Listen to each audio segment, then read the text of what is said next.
Tapi sekarang ini saya ada di sebuah bangunan yang Anda lihat di belakang gitu ya, full bukan full ya, hampir semuanya dari kaca.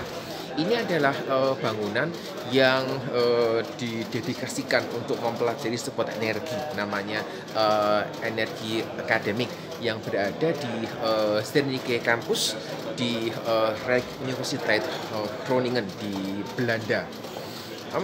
Memang topiknya tidak ada hubungannya sih dengan energi gitu ya. Karena hari ini saya mau bicara tentang seputar homeschool atau sekolah rumah. Banyak orang itu ingin mulai gitu ya, tapi tidak tahu caranya. Ingin mulai tapi ragu dengan hasilnya gitu ya. Ingin mulai tapi bingung mau pakai kurikulum yang mana gitu. Mau mulai takut sendirian. Mau mulai ya ada banyak pemikiran-pemikiran lain yang bisa mengganggu gitu ya. Dan oleh karena itu saya ingin berbagi pengalaman terkait dengan proses homeschool yang pernah kami jalani buat anak-anak di rumah. Dan itu yang akan saya pada hari ini gitu ya. Semoga bermanfaat sambil nanti lihat-lihat kita bisa belajar sesuatu yang bermanfaat ya.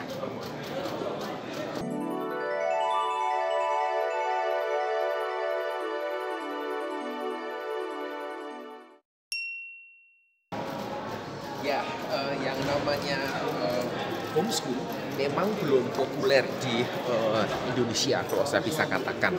Logikanya itu begini, anak itu sekolahnya di rumah, jadi bukan ke tempat yang lain. Saya agak bingung dengan logika homeschool yang anaknya itu harus pergi ke tempat lain untuk sekolah. Gitu. Terus apa bedanya? Gitu. Apa bedanya dengan homeschool yang normal begitu? Karena kalau homeschool seharusnya mereka sekolahnya di rumah dan tidak perlu datang ke tempat yang lain. Kan cukup banyak tuh ada yang menawarkan ini ada program homeschool gitu. Tapi kalau sekolah tidak di rumah gitu, datang ke tempat mereka ada di sebuah ruko atau ya apapun namanya. Tapi sekali lagi logikanya buat saya agak aneh ketika ada seorang anak mengatakan mengikuti sebuah model belajar yang namanya homeschool, tetapi gitu ya, tetapi untuk sekolahnya ini mereka harus meninggalkan rumah gitu. Dan nanti ada beberapa hal yang menurut saya logikanya agak aneh sehingga itu yang ingin saya luruskan terkait dengan fenomena homeschool yang ada di Indonesia. Terkait dengan homeschool sebenarnya sepanjang yang saya mengerti homeschool ini belum diatur secara khusus di Indonesia. Jadi ketika kita bicara tentang homeschool maka orang itu berasosiasi tentang sekolah yang tidak normal kira-kira begitu. Kemudian penyelenggara homeschool gitu ya, misalnya ada sebuah lembaga yang menyelenggarakan homeschool, lembaga ini tidak memiliki kewenangan untuk menerbitkan ijazah yang diakui negara. Sehingga anak-anak yang mengikuti kurikulum homeschool ini, jika mereka ingin mendapatkan ijazah, maka untuk paket SD gitu ya, mereka itu ikut paket A, ada paket B, paket C dan seterusnya. Saya tidak tahu gitu ya bagaimana kebijakannya, apakah ada perubahan karena untuk UN sudah diganti dengan yang namanya asesmen di tingkat nasional. Tetapi saya kira kok masih belum ada perubahan gitu ya terkait dengan paket-paket yang tadi saya sampaikan. Nah, ada semacam asosiasi gitu ya di Indonesia bahwa ketika ada seorang anak atau ada orang yang mengikuti ujian paket gitu, paket A, paket B atau paket C, maka ada semacam konotasi negatif terkait dengan mereka yang mengikuti paket A, paket B dan paket C ini. Dianggap ya tidak memiliki kualifikasi tertentu, tidak bisa masuk ke sekolah normal, maka ikut sekolah yang mungkin anggapnya di bawah standar. Kemudian untuk ujiannya pun tidak bisa ujian yang normal, harus mengikuti paket A, paket B, paket C dan seterusnya. Dan situasi ini membuat beberapa orang tua itu merasa malu untuk membawa anaknya gitu ya mengikuti program yang namanya homeschool atau sekolah rumah ini. Dan situasi ini saya tidak tahu bagaimana solusinya, tetapi ada beberapa hal yang kita bisa amati terkait dengan homeschool yang memang ya sedang tren di Indonesia saat ini.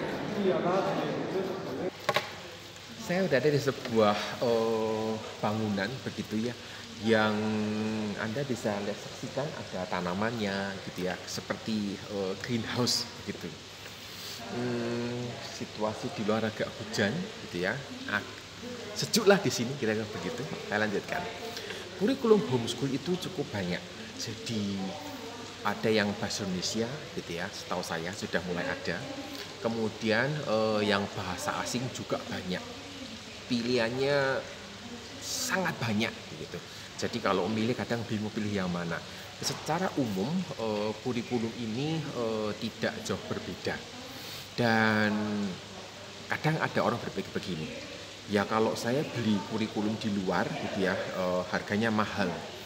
Ya jelas dong gitu ya, kayak namanya kurikulum ini kan juga dirancang secara khusus gitu ya, ada yang memikirkan, ada yang mungkin juga mengevaluasinya, dan ini bukan kerja 1-2 orang, tapi kerja tim besar seperti itu.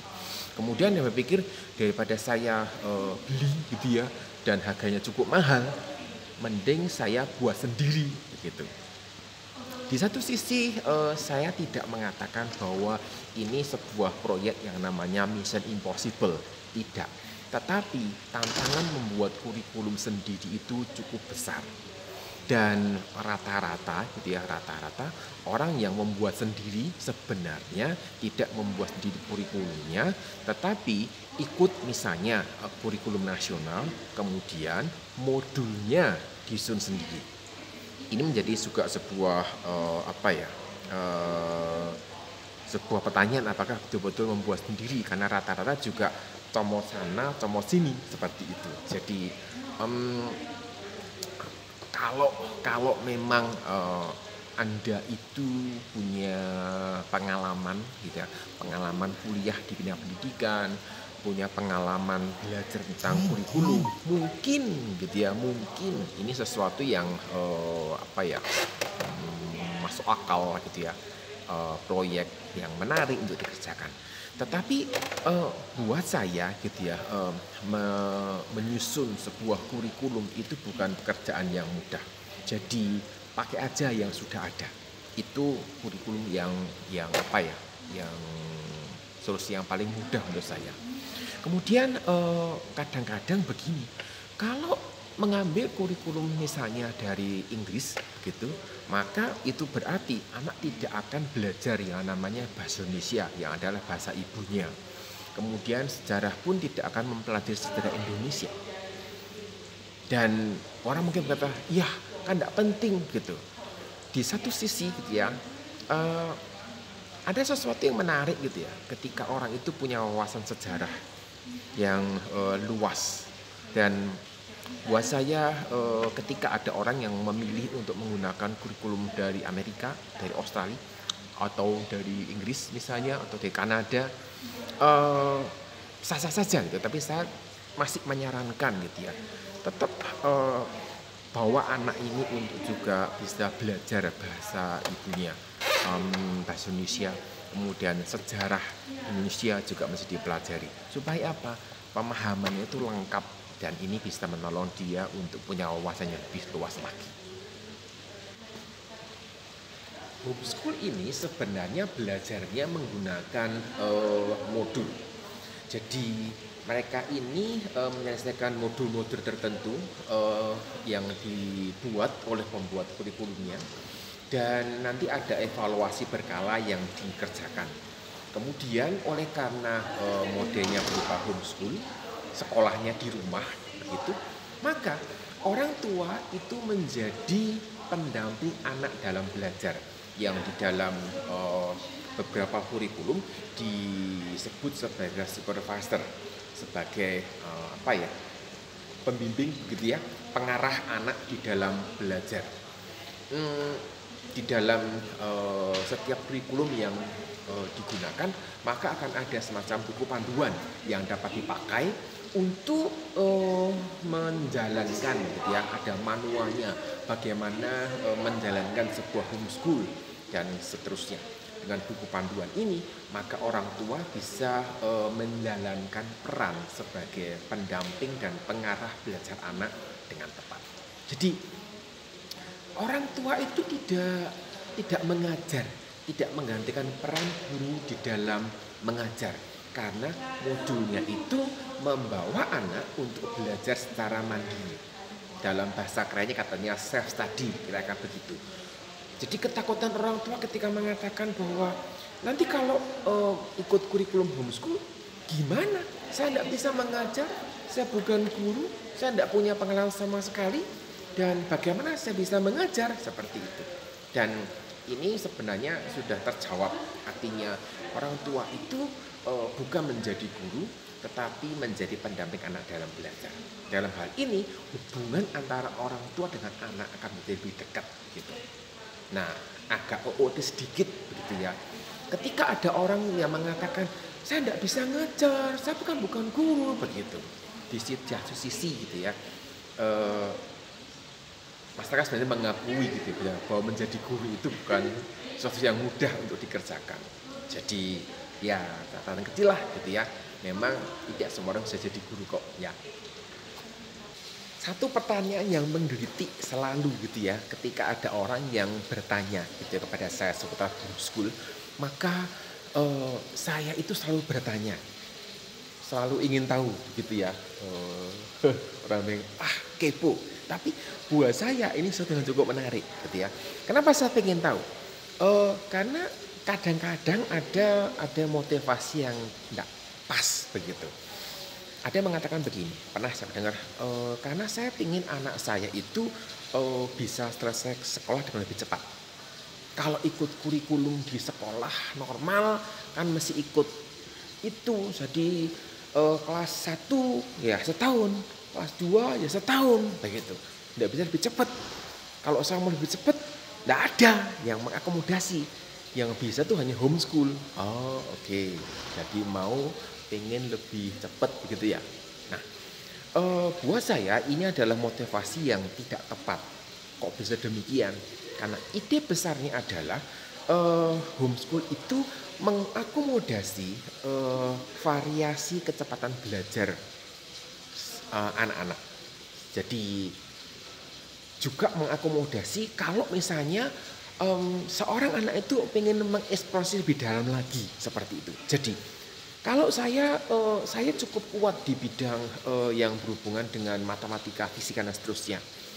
Kemudian ya pasti dong saya bisa menyelesaikan modul dengan lebih cepat gitu. Tetapi kalau saya ingin mengeksplorasi lebih dalam lagi, di dalam homeschool itu ada ruang untuk mengerjakan yang demikian. Kemudian saya menyadari saya cukup lemah dalam ilmu sosial, sehingga saya meyakini bahwa kalau saya mau belajar dengan lebih detail gitu ya, saya perlu waktu lebih panjang seperti itu. Dan dengan proses bahwa anak itu tidak ayo segera selesai, ayo cepetan sebagainya, dan bisa eksplorasi lebih dalam lagi, maka anak itu bisa menikmati proses belajarnya begitu. Jadi ketika ada orang tua yang ingin membawa anaknya masuk ke program homeschool dengan motivasi anaknya bisa lulus lebih cepat begitu, maka ya itu pasti diburu waktu. Ayo cepat toh, selesaikan modulnya toh, ayo. Proses belajarnya bukan proses belajar yang dapat dinikmati lagi, dan itu yang saya perhatikan. Ketika saya perhatikan ada orang tua yang mendorong anaknya supaya segera menyelesaikan modulnya, mendorong anaknya supaya segera selesai, supaya tidak kalah dengan anak tetangga, kira-kira begitu. Benarkah motivasinya karena ingin lebih cepat, gitu ya. Nah, ketahuan karena hal seperti itu. Kalau biasanya saya agak tanya balik begitu, oh enggak itu kok, enggak itu kok. Gitu. Tetapi dalam kesehariannya gitu ya, dan sebenarnya ada orang tua yang tidak menolak, ada orang tua yang mengatakan bahwa pandangan saya salah terhadap pandangan mereka begitu. Tetapi ketika mereka menggunakan homeschool, kelihatan gitu anak ini didorong, ayo toh cepet toh, kamu kok lama toh ngerjakan ini, mau agak cepet sedikit begitu loh, kayak temannya papa itu loh, kayak temannya mama itu loh, seperti itu. Dan ini membuat, ya sekali lagi, proses belajar ini bukan menjadi proses belajar yang menyenangkan buat seorang anak. Ketika anak ini dipaksa dia untuk cepat lulus, ya bukan cepat menyelesaikan modulnya gitu ya, maka saya menangkap satu gejala proses belajar yang tidak berkualitas. Artinya karena anak tidak lagi menikmati proses belajarnya gitu ya, maka ada stres di sana. Anak ini tidak merasa diberikan ruang untuk mengeksplorasi sesuatu yang dia inginkan, kemudian tidak punya ruang untuk bergerak ketika tidak paham materi, tapi ya dipaham-pahamkanlah, pokoknya cepat selesai, kira-kira begitu. Maka akibatnya adalah sebenarnya ya percuma sih gitu ya, menggunakan kurikulum homeschool, karena toh ide besar dibalik penyusunan kurikulum homeschool ini tidak tercapai, yaitu memberikan ruang kepada anak untuk bisa mengeksplorasi lebih dalam terkait dengan minatnya. Kedua, terkait dengan memberi ruang kepada anak ketika mengalami kesulitan belajar dan tidak dibandingkan dengan temannya gitu ya. Temanmu itu cukup belajar kok, kamu kok lambat gitu ya. Tidak seperti itu. Ini menjadi bagian besar yang mesti diselesaikan banyak keluarga yang menggunakan kurikulum homeschool, kemudian justru memaksa anaknya untuk segera selesai, untuk cepat menyelesaikan modulnya, malah jadi tidak produktif, di dalam bahasa keren katanya kontraproduktif, kira-kira begitu. Itu yang menjadi kepedulian saya gitu ya. Itu yang menjadi pertanyaan di benak saya gitu. Jadi pilih homeschool karena memang ide besarnya adalah mau supaya cepat selesai sekolah anaknya, bukan untuk memberikan ruang kepada anak untuk bisa mengeksplorasi sesuatu lebih dalam lagi, bukan memberikan ruang kepada anak supaya dia punya waktu lebih fleksibel untuk belajar sesuatu ketika mengalami kesulitan. Jadi menggunakan kurikulum homeschool ini bukan demi kepentingan anak, tapi justru demi kepentingan orang tuanya. Ini yang kita mesti perhatikan ya.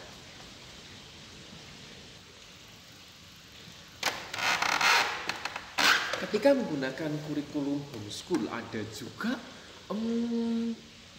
orang yang keluarganya sudah memilih kurikulum tertentu begitu ya, kemudian ganti dengan kurikulum yang lain. Dan ini sesuatu yang kita mesti perhatikan dengan baik, karena gonta-ganti kurikulum di dalam homeschool itu bukan sesuatu yang mudah, khususnya ketika pergantian itu dikerjakan di pertengahan. Misalnya di kelas 6 atau kelas 7 gitu ya, setara itu kemudian ganti kurikulum, itu bukan perkara yang mudah. Kemudian misalnya pergantian dikerjakan di level SMA misalnya, itu juga bukan hal yang mudah. Kenapa? Karena kurikulum homeschool ini mereka susun itu secara konseptual, mereka itu menggunakan istilah yang sama, konsisten, sejak mereka di level yang paling rendah sampai ke level yang makin tinggi. Oleh karena konsistensi istilah yang digunakan ini, dan setiap lembaga yang menyusun modul homeschool ini bisa bervariasi, mereka tidak punya janjian apa-apa terhadap istilah yang digunakan. Sehingga Kalau ada istilah yang berbeda, maka justru akan membuat anak itu kesulitan dalam belajar dan bisa membingungkan mereka. Jadi saya justru melihat bahwa konsistensi menggunakan kurikulum tertentu ini menolong anak untuk bisa belajar mandiri dengan lebih baik lagi. Artinya bukan bukan meninggalkan peran orang tua sebagai pendamping dan pengarah belajar anak, tetapi peran orang tua di dalam mendampingi itu menjadi lebih ringan karena istilah-istilah yang dipakai itu adalah istilah-istilah yang konsisten sejak mereka mulai menggunakan kurikulum tadi. Jadi saya sangat tidak menyarankan gonta-ganti kurikulum di dalam homeschool karena itu sangat-sangat menyulitkan buat anak-anak yang kita sayangi ini.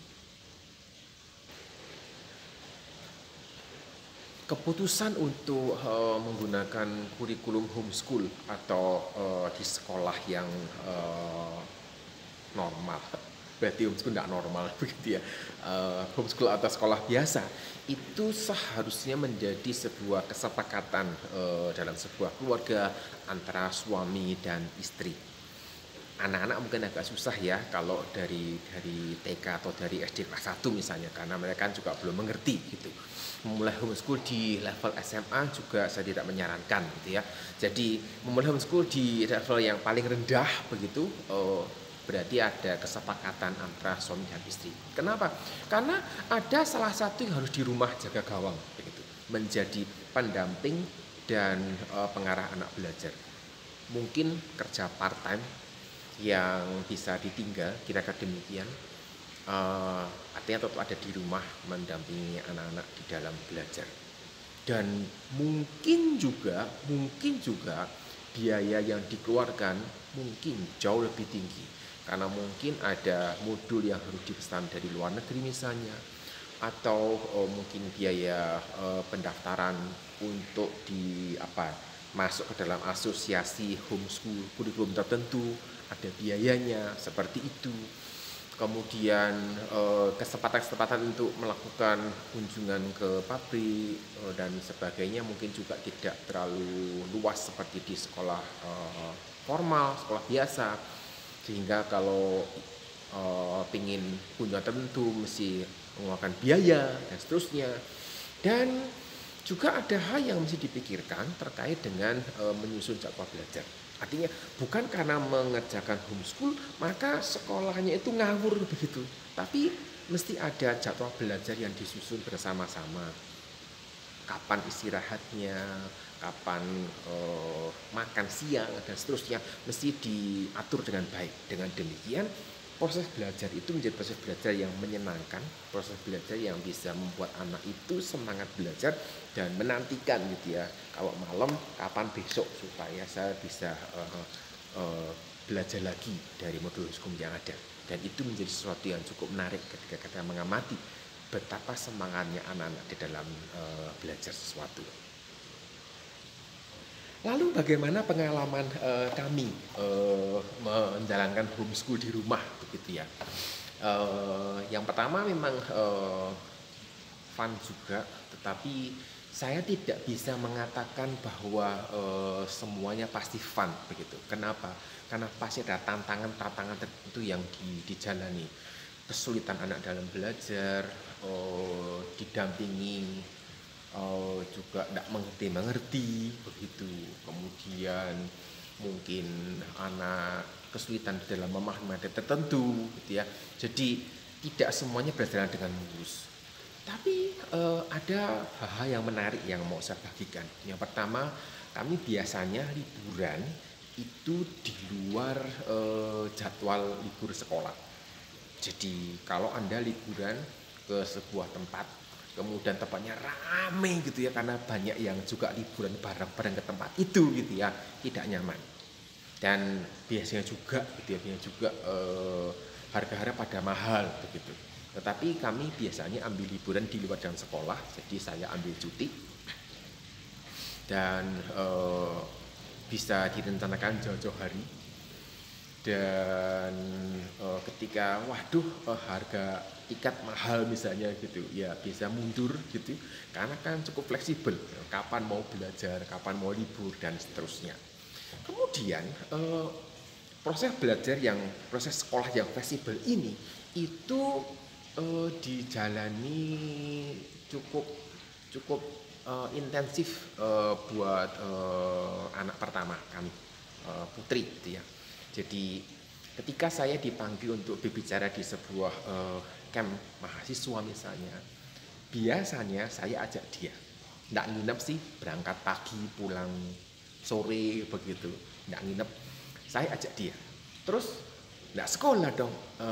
Ya sekolah, tapi modelnya berbeda. Kenapa? Waktu berangkat bawa modul belajarnya tidak gitu ya, berangkat ya bawa orang saja gitu. Tapi ketika di tempat tujuan saya sedang memberikan sesi kepada mahasiswa, maka dia ngobrol, dia kumpul bersama mahasiswa di sana, melihat interaksi mahasiswa bekerja sama. Dia juga belajar menempatkan diri. Kadang saya kasih tugas gitu, nanti cari bunganya pohon cemara gitu. Nanti cari ini ya, daun yang begini gitu. Karena saya kenal daerahnya, jadi saya bisa kasih dia tugas tertentu. Dan rata-rata cukup banyak mahasiswa yang bersedia untuk menemani dia, untuk ngajak dia jalan-jalan dan seterusnya. Buat saya, interaksi ini menjadi sebuah sekolah tersendiri buat dia. Pernah juga loh saya ajak dia itu nginep 1 minggu di sebuah desa. Ya kali ini dia bawa bahan ajarnya gitu. Jadi dia tetap mengerjakan modulnya, tapi hanya ngungsi aja gitu ya, pindah ke tempat yang lain.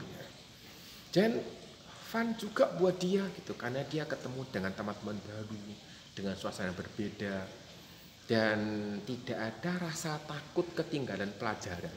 Karena ya memang ya ketinggalan sama siapa gitu kan. Di dalam homeschool kan urusannya dengan diri pribadi masing-masing gitu. Orang mengatakan mengikuti kurikulum homeschool berarti anak itu tidak bisa bersosialisasi gitu. Pertanyaannya adalah apakah bersosialisasi hanya dengan cara itu saja? Kan tidak. Bisa ikut klub, bisa ikut paduan suara, banyak yang kita bisa kerjakan. Komunitas homeschool biasanya mengadakan acara kumpul komunitas homeschool seminggu sekali di rumahnya siapa gitu, kemudian bikin aktivitas bareng-bareng, kadang mengunjungi UMKM tertentu gitu ya. Dan ini menjadi cara bersosialisasi. Toh mereka juga di rumah juga punya tetangga yang main bersama, ini juga sebuah sosialisasi. Jadi ada cukup banyak yang terjadi gitu. Dan ya, itu adalah kisah kami mengerjakan homeschool, walaupun tidak sampai selesai karena ya kami pindah ke Finlandia. Jadi saya kira itu yang bisa sampaikan. Kita jumpa lagi di materi yang berbeda.